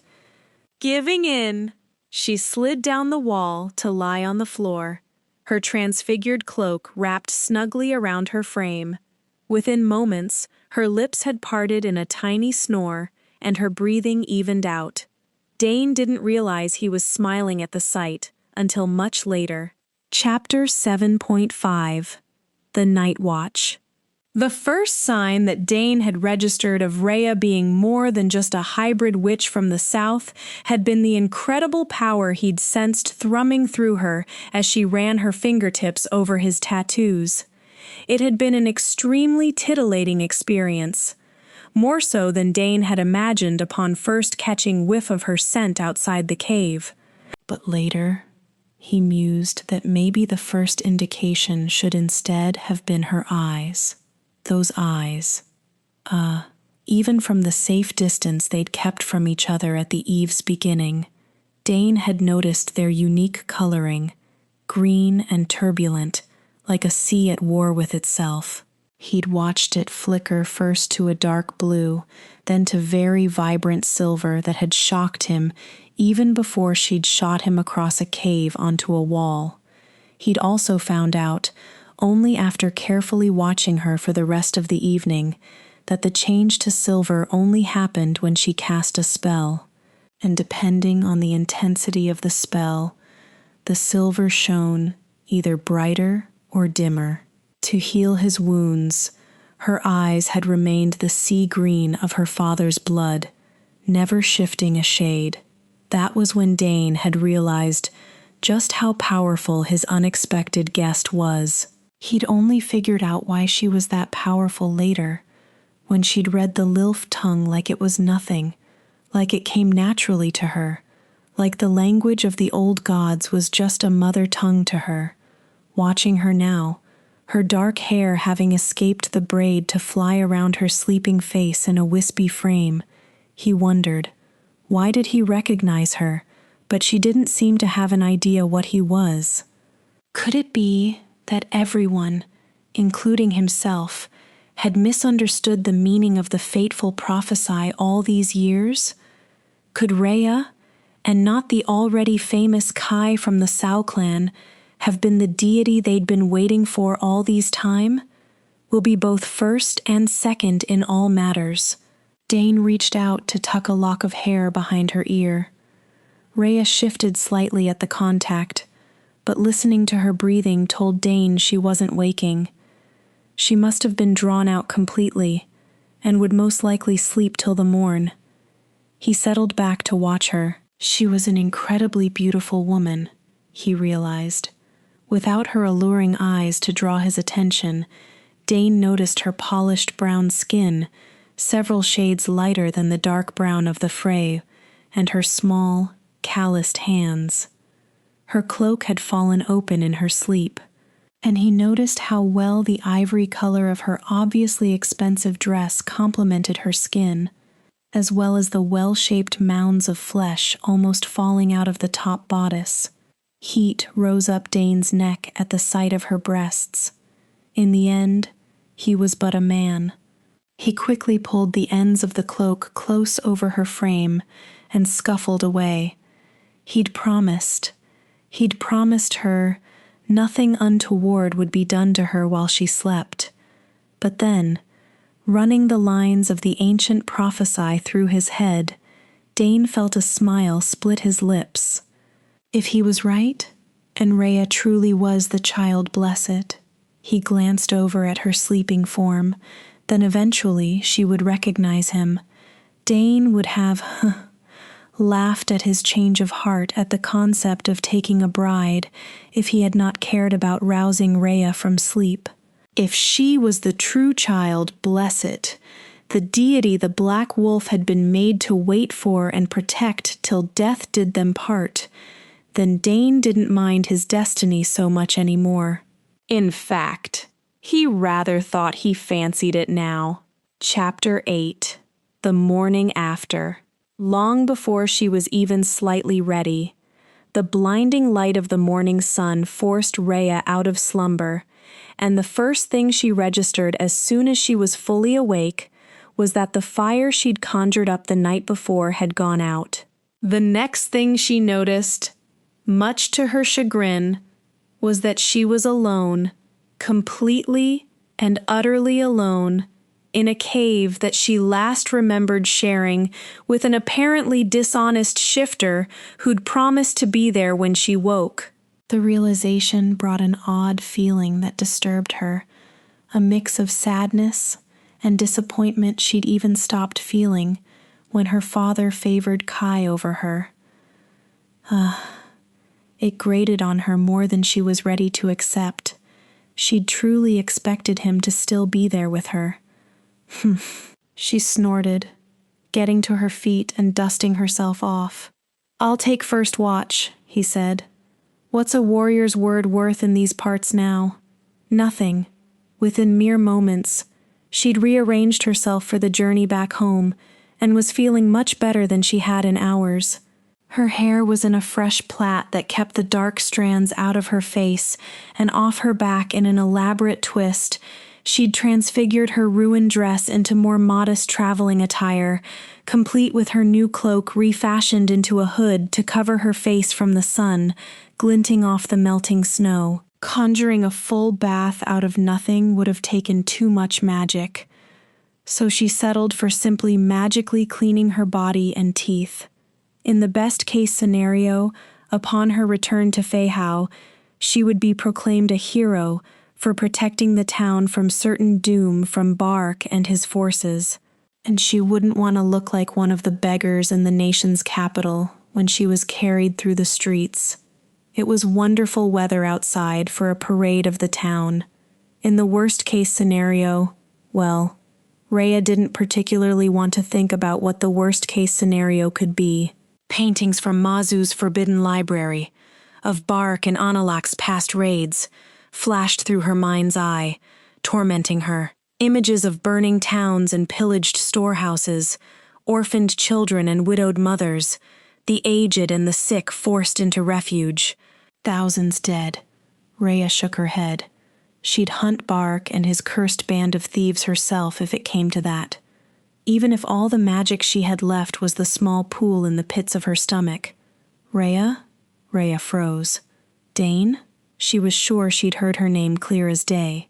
But he should have been well on his way to his mountain kingdom in the north. Why? Reya, is that you? What are you doing? It was Dane, bent over what looked like a puddle along the mountain range. Blood stained his hands and feet dark red. And if Reya hadn't been fighting the urge to hug him there and then, she might have worried a little bit about where the blood had come from. "Dane!" She half walked, half ran towards him, hands raised as if to hit him. She sighted a look of alarm and confusion cross Dane's features for a moment as he looked up at her yell, then melted into a smile when he saw she was fine. "What are you doing? Did you reopen your wound?" "What? No! Why would I?" He straightened then, and turned to face her fully. His chest was bare, and Reya saw that indeed her repair work on his chest was as intact as she'd left it. Her brow furrowed. "But the blood? What?" Then his confusion cleared up. "Oh, well, that's from the wild hares I caught earlier. I just got done preparing it." He motioned with a hand to a makeshift pit dug nearby, where Reya could see a few hares skinned, covered in crushed herbs and laid flat on rocks under the sun. Her lips fell into a small O. "Wait!" She turned back at the sound of his voice, to see Dane giving her an odd smile that lifted only half his mouth. It gave his face an almost devilish lift. You thought I left, didn't you?" Reya blinked as she comprehended what he'd said. Then her neck heated. Yes, maybe, but I could not have cared either way." Crossing her arms across her chest, she turned away and set her chin into a stubborn line. "It was your prerogative anyway. You can do as you want." Behind her, Dane chuckled. "Well, would you look at that?" Leaning down to whisper over her shoulder, he said in a voice that set her insides on fire. "The Spitfire missed me." "I didn't," she shrugged him off. "And don't call me a Spitfire. Those tiny things are irritating." Dane only threw his head back and laughed. a jolly sound that surprised Reya again. "I can hardly believe this," he muttered, almost disbelievingly, and before he could tease her again, Reya sent him a warning glare. "Don't even," she growled, before stomping away in the direction of the cooking pit he'd made. "Or you won't have any of the meat once I'm done with it." Dane only kept laughing as he followed. "Yes, madame," he intoned, and it was only after a moment that Reya noticed that he'd waited for her to sit on a jutting rock face before joining her. He sent her a lascivious wink that sent heat in all directions. "You know your wish is my command." Reya shrugged off her cloak, ignoring him. The bravado of this man, well, it must come from looking like that all the time, she reasoned, with a quick glance at his features that told her that yes, he was indeed still handsome in the daylight. The confidence is extraordinary, shaking off her wayward thoughts. Reya got to work cooking the meat. Conjuring a fire was no big deal, and after tasting to make sure he'd used all the correct herbs, she stuck the meat right over the fire in the pit and let it sit on the heat for some time. She did most of the cooking and tasting on autopilot, though, hyper-aware only of her surroundings and the man staring burrows into her head, because she could not just sense, but feel it. His intense concentration on whatever he found so intriguing in the plait she had manipulated her voluminous hair into, and it had her wound up so much she could not, for the life of her, focus on the task in front of her. By the time the last hair was sufficiently cooked for eating, Reya was nigh about ready to burst at the seams. She whirled to face Dane, who didn't shrink from her stare in the least, but met her eyes in a brazen move that shocked Reya, oddly enough, since he'd been that way the whole time they had known each other. "What is it?" he asked, staring unblinkingly at her. Reya had to take a breath to stop from sputtering in annoyance. "You ask me that? How will I know? You are the one staring daggers into my head." A soft smile crept onto Dane's lips, and he shifted on his perch. "Daggers?"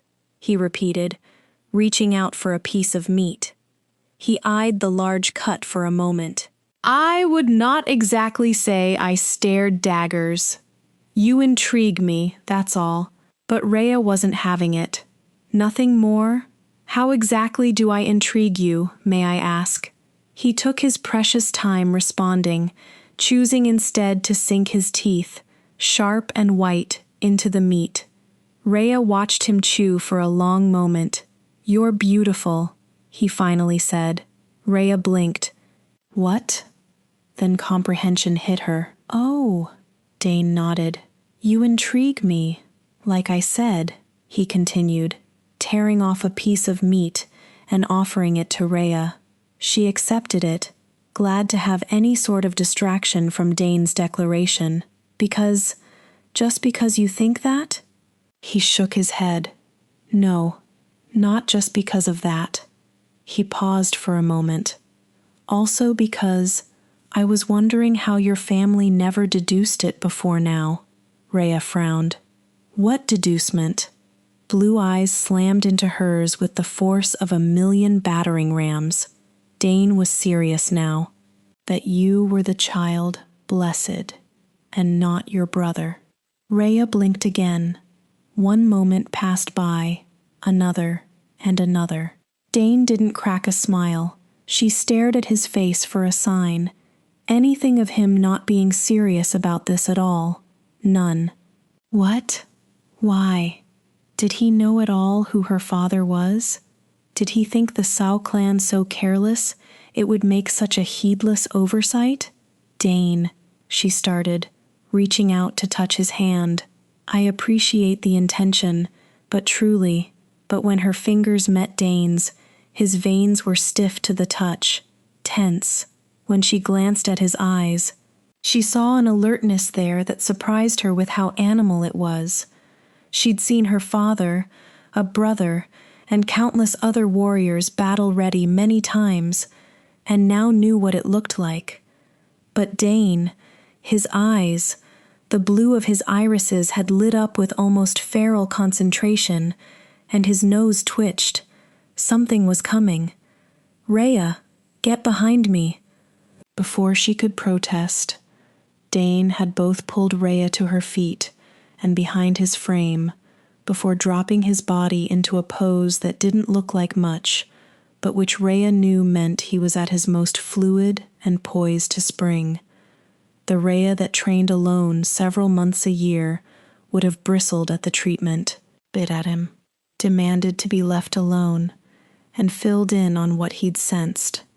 But the Reya who'd met Dane mere hours ago and had let her guard down enough to sleep under his watch knew he was a good warrior who was looking out for her and trusted him. She peeked out from under his arm to see what he'd seen and gauge how she could help if possible, and that's when she heard it. What had put Dane so on edge? A snort, followed by a low, feral growl. A very familiar, very slovenly snort that raised all Reya's hackles and made her hair stand on end. All the blood drained from her face. The savages. Chapter 9. The savages. Reya stumbled back a step, and then another. How? She was sure she'd lost them in the plains. How were they here? Reya. Her name came out in a growl, and Reya looked over to see that Dane's skin had started to ripple. "Get behind me, Reya." She shook her head. "Dane, you don't understand." She swallowed. "Analak." But Dane couldn't hear her. At that moment, fur sprang out of his skin, black as tar, but somehow also blue as the sky at midnight. Reya watched in disbelief as he grew in size, and kept growing, and growing. By the time he was fully shifted into his wolf form, Dane stood at nearly the size of a horse, with claws the color of iron clutching the earth under his paws, and his eyes, blue and shining with murderous intent, glared at the emerging savages in the leather loincloths. Reya stood still in shock for a moment, marveling at the beauty of his ether form. He's gorgeous like this too? Then she saw that Bark was heading the band marching towards them, his faithful boar stomping along behind him, and she became morose again. "I am Bark," the giant announced, bellowing in Tourish, slayer of warriors, maker of widows. He swept what could have been either calculating or nervous eyes over Dane's enormous wolf form. "I have come for the virgin girl. Give her to me, Black Wolf, and we shall be on our way." Dane snorted and growled, aggression rolling off him in waves. The answer was clear in his eyes, and Reya wanted to both hug him for protecting her and warn him to look out for himself more. The giant grunted, the universal tongue for "I do not like your tone, boy," and looked back at his men. Reya felt her heart thump in her chest, and wasn't sure if she was scared of Bark or anxious for Dane in that moment. Both, she decided, as Bark started to unfurl his whip. One of his men, a stout frontliner with a beard the color of honey, crouched and leapt, shifting in midair into a large lion with glowing red eyes and landing right in front of Dane. With one paw, Dane smacked the beast, who was only half his size, to the side and stepped back. Her heart sank. She saw what he was doing. Dane wasn't going to fight. He had never planned to fight. He was covering her. In a scuffle, they would be outnumbered and outarmed, and any one of the other savages could make a run for her while Dane was distracted. She would have to do something.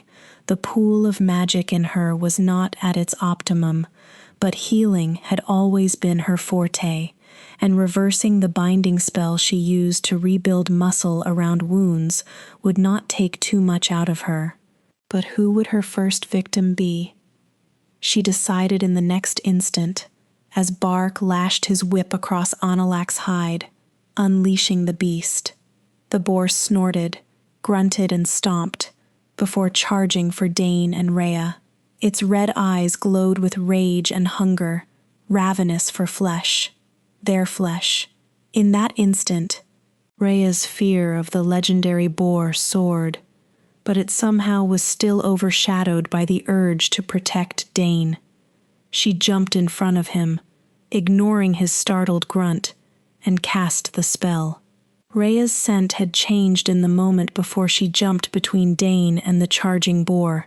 It filled his nose, 1,000 times more sensitive than normal, with its heady scent, full of determination and doggedness, and something else.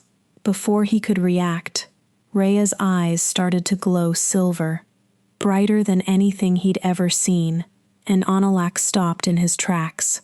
The battlefield was tense for a moment, but also confused. Analak never stopped, but even the boar seemed confused in the last moment, and with a sudden squeal of torment, it exploded. That singular moment seemed to draw on forever, with everyone questioning if truly the enchanted boar of legends had been blown apart at its seams by a witch. Reya stared at the rest of the savages, who were not sure what had just happened.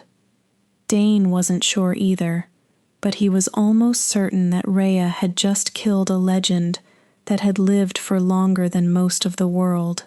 How? He couldn't be sure, but if her scent was any indication, she could do it again. "I believe you meant me when you spoke of the Virgin, did you not, Bark?" she said, in perfect Tourish. Silence. Everyone, Dane included, was still in shock, but he could understand the savages' reluctance to move. Most of their raids and wars had been won by brute force, mostly perpetuated by Analak. Many of them had lived and died through Analak's long life. He was their champion, their king, regardless of the whip Bark carried. With him gone, Reya's eyes started to glow again, and then Bark's whip fell to the ground at her feet. Dane would have laughed if he could, because though Reya did not know it, the legend had it the whip signified who led the band of savages. Bark, throwing it to her feet, meant more than any declaration of surrender he could have uttered. Confused, Reya glanced up at Dane, who had already begun to shift back to his human form. He motioned to her to wait while he pulled his trousers over his legs. "You should leave, Bark," he said, walking over and pulling her back against him. Her heart pounded rhythmically against his chest, and he laid a hand over her heart to let her know, without words, that she could calm down. "Well, she still lets you." Bark said nothing, but in his eyes, Dane could read all he never said, all the pain and woe he promised both of them, all the vengeance he would wreak upon them. Dane only smiled, letting Bark see their complete control of the situation. The two males stared each other down for a long moment, until the giant shrunk back in resignation. Dane highly doubted it was plain defeat, and his band followed. Within moments, all that was left of the unexpected visit in the mountains was the blood that had been splattered across the range, and the lion shifter that had been abandoned by his brothers and now lay sprawled, unconscious, across some loose rocks. In moments, his weight would dislodge the rocks and send him hurtling to his death in the ravine below. Dane could not have cared less. In his arms, he felt the tension leave Reya's body as she sunk into him. He smiled down at her. What a way to send a message. She glared up at him. "It's not funny," she said, disentangling from his embrace. Dane mourned the loss for a moment. "That was very scary. I thought they were going to hurt you." Dane stared at her for a moment. You were scared for me? She rolled her eyes, an impetuous move that reminded Dane how fiery-headed she was. He smiled. Don't even, she warned. You lied to me about not being able to shift. Dane stiffened. Well, what a way indeed to send a message. Chapter 10. The Aftermath. Well, what do you have to say? She insisted, and Dane turned to see her biting into a large piece of meat. You did lie, did you not? Dane bit on his lower lip to keep from smiling at the sight of her tugging on the food with her teeth, like a dog with a bone. And what did you think you could possibly have achieved by that? He raised a brow and faced her. What do you think? That gave her a pause for a moment. She swallowed her mouthful, unwilling to admit that there was no obvious reason for him to feign weakness. Maybe to get sympathy from me. Really? That was how low she thought of him? Dane scoffed. Sympathy? No, I did it to protect you. Reya stared at him. Liar. Really? I'm lying? He ran a hand over his face, exasperated. Oh well, no matter. Let me just see you off home then. Her eyebrows flew up in surprised protest, and she reached out to grab his arm. Wait, explain what you said. You mean the lie I told? She pouted. You said it wasn't a lie, and I meant it, Reya. Dane took a breath, and another, and a last one.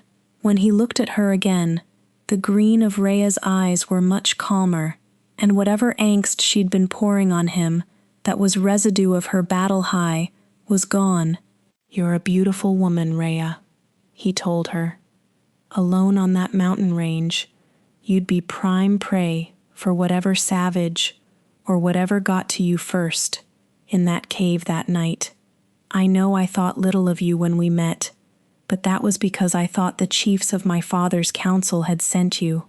I was trying to protect you, not bed you when I stayed. It was her turn to bite her lip. Reya looked away, but Dane could hear the quickening beat of her pulse. You didn't need to, you know, she said. I can take care of myself. Dane, sighed. Reya, look at me. When she did, he put his hands on her shoulders and stared down, deeper into her eyes than he'd ever thought he'd go. I don't care that you're probably the most powerful witch alive right now, he said, and Reya's pulse beat faster. I wanted to keep you safe from harm, so I did. After all, I did let you do your magic with Analak, did I not? She smiled, and it lit up her face. You could not have stopped me if you tried, Dane. Chuckled, and then, simply because he wanted to, pulled her flush against him, planting his chin atop her head. Maybe not like this, he allowed, but I could certainly have taken you from there then, if I'd so wanted. She thought about that for a moment, then shrugged in acquiescence. Dane said nothing for a time, not mentioning that Reya had not pulled away from him. Night had fallen before Reya and Dane caught sight of Fei Hao in the distance, and they were still several leagues off. She didn't say anything to the effect, but Reya secretly marveled at how far she'd run from the savages. No wonder she had been so disoriented. She'd run roughly 200 leagues from the southern pole to the edge of the Norths within a day, and the best part was, her hometown looked to still be standing. She looked over at Dane to see if he had noticed the distance between Fei Hao and where they'd met in the winter plains, and saw his blue eyes already staring intently at her.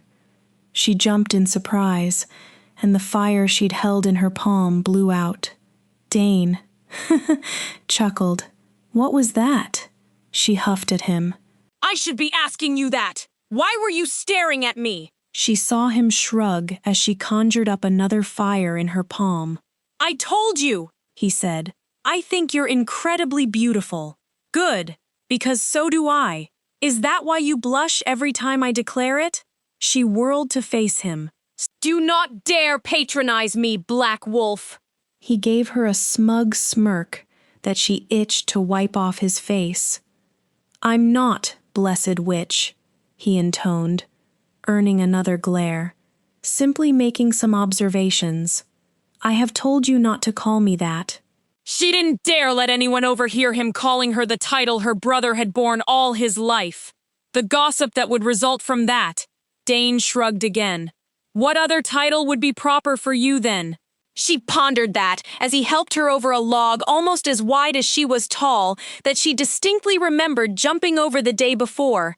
I believe it would be best if you just called me Reya, she finally said. There should be no titles between friends.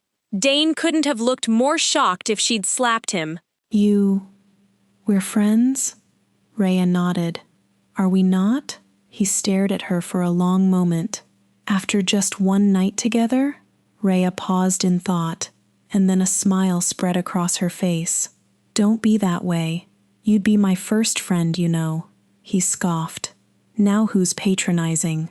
I'm not, Dane, she told him. You really are. I spent most of my childhood in 𝒂𝒊𝒔𝒕 library, and much of my later life training so my father could let me fight alongside the warriors. It didn't really leave time for me to socialize with anyone my age. Not that it's not my fault anyway. Dane swallowed. How could he possibly explain why that was the worst thing she could ask of him? He'd thought his attraction to her was obvious. I don't want to just be your friend, Reya, he finally said.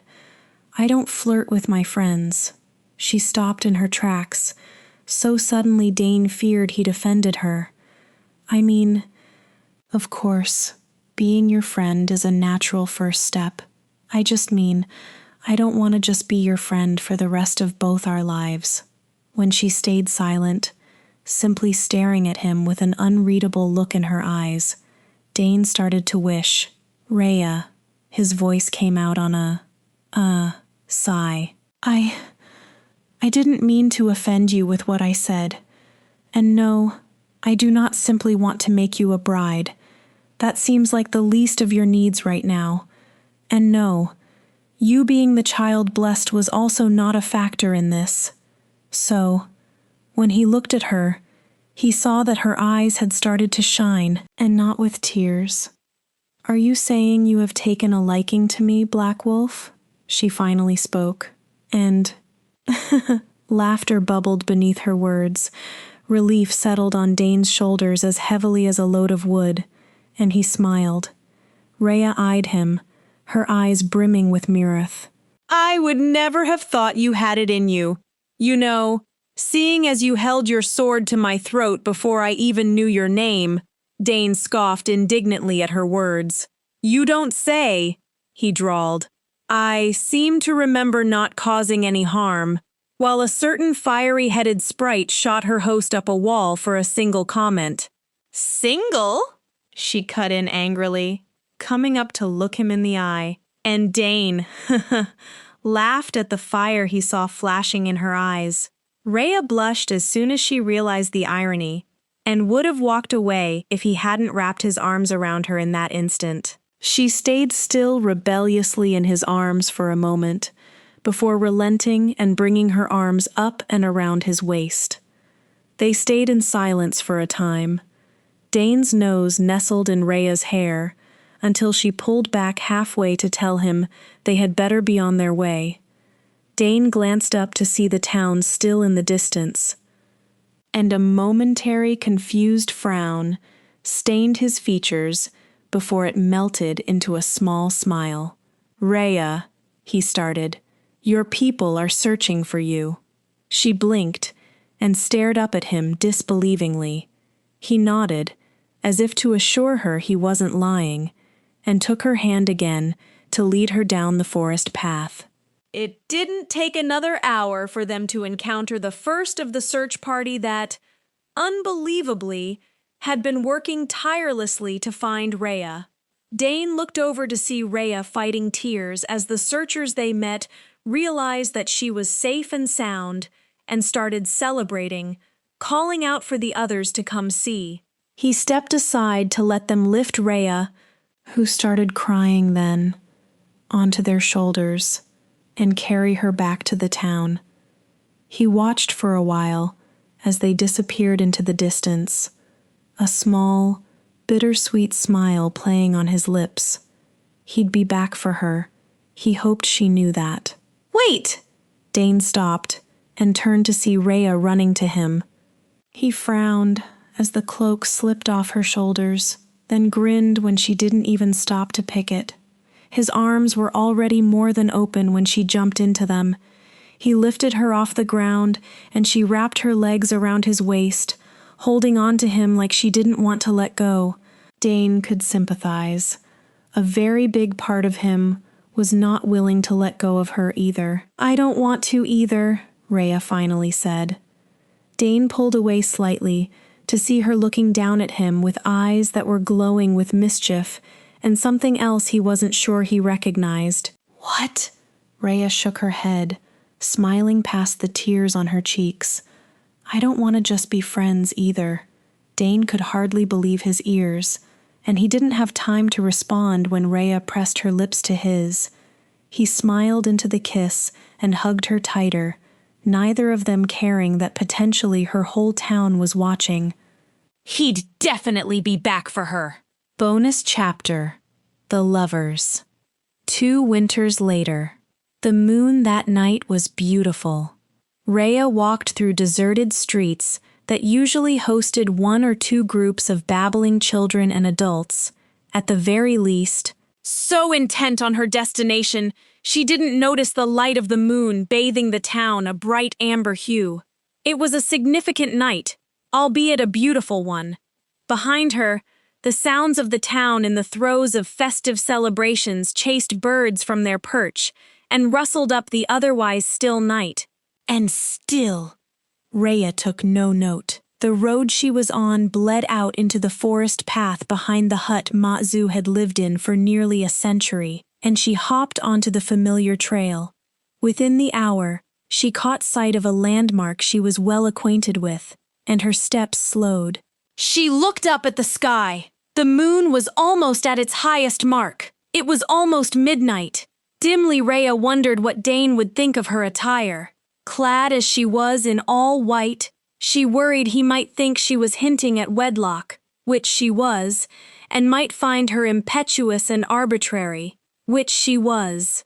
But mostly she hoped he liked the way it wrapped around her waist and flowed just past her ankles, while the neckline showed just a hint of skin. She hoped he liked the way her hair was pulled back in weaves that flowed down her back all the way past her waist. She hoped he didn't mind that her woolen cloak covered her behind and arms. And she hoped he liked the pendant hanging from her neck, a souvenir he'd given her a long time ago, before the wars had started and their work as the promised deities of peace had begun. It had been a hard enough task getting accepted by the town as the real child blessed. Kai had not been pleased, to say the least, and they were still estranged till that day. It had proven to be an even harder task to bring home victory after victory in the wars that had sprung up from nowhere after the news of the child blessed being a woman had spread beyond Fehau. And even though they had the warriors of most of the northern tribes on their side, Reya and her father's men still constantly found themselves embroiled in contention after contention they weren't interested in, and all to prove that indeed their daughter was worthy of being the promised deity. Sometimes, Reya worried that she'd made a colossal misjudgment in revealing that her brother was not who they'd thought he was. But it was all worth it, she'd convinced herself. Because courting is much easier when you're fated to be. She felt him before she saw him, by virtue of the new bond they shared, and a large smile split Reya's face, when Dane appeared from behind their tree.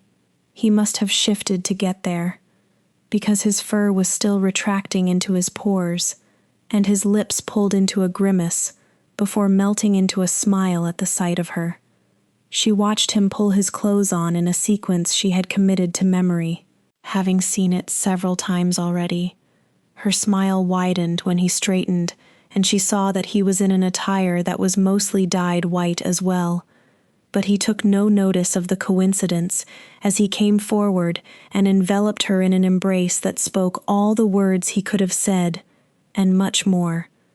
Kaori, he growled the Lilf word for mate into her neck, and all the hairs on Reya's nape rose, and not from the cold. I missed you, she whispered back, burying her face in the fur lining of his cloak. It smelt like him, like war and man and wolf and magic, like her new mate. She pulled away to glare at him.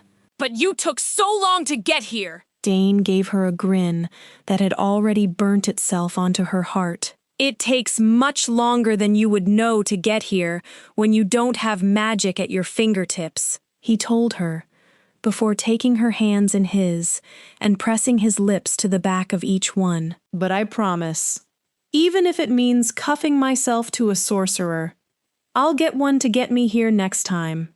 Reya grinned back, not in agreement to his plan, but because she knew he was only half joking and would truly do something that outrageous if she wanted him to.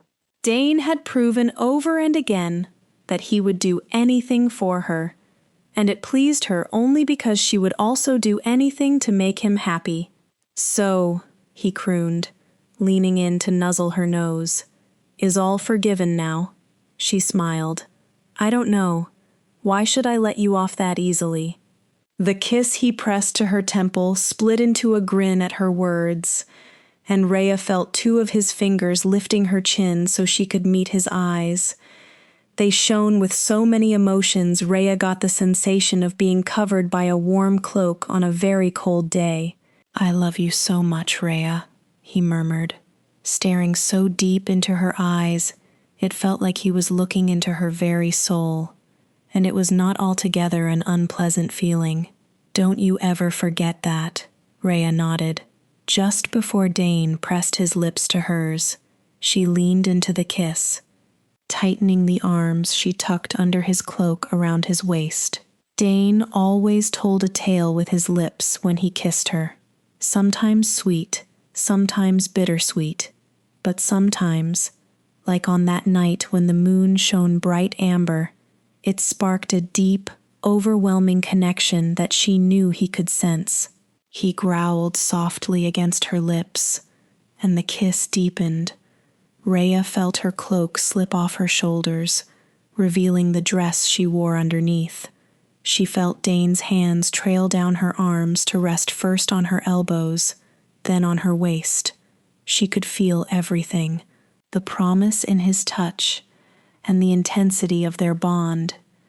It didn't take much for Dane to make her feel completely at ease in his arms. It never did.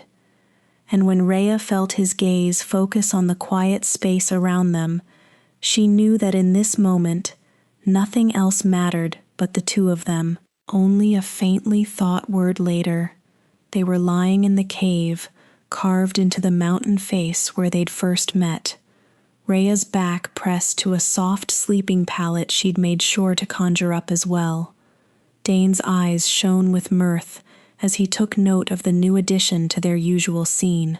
Reya scoffed, her arms still cupping his face. I'm not letting you take me on a cave floor again. He, chuckled, leaning down to press a kiss to her forehead. Never again, my love. One pressed to her left cheek, another to her lips, and to her neck, as Dane moved his hands with his own subtle touch of magic down her torso. Reya felt the intensity between them surge. And a soft, overwhelmed breath escaped her lips. She loved this man, more than she'd ever thought she'd love in her lifetime. He was her heart, her Kaori, and he would always be hers. Because it is much easier when you're fated to be. And that brings us to the end of this story. Thank you for listening all the way through. We hope this audiobook kept you entertained and left you wanting more. If you enjoyed it, please take a moment to like this video, subscribe to the channel, and share your thoughts in the comments. Let us know what kind of stories you'd like to hear next. There are plenty more full audiobooks waiting for you here, so be sure to check out the channel for your next great listen. Until next time, happy listening.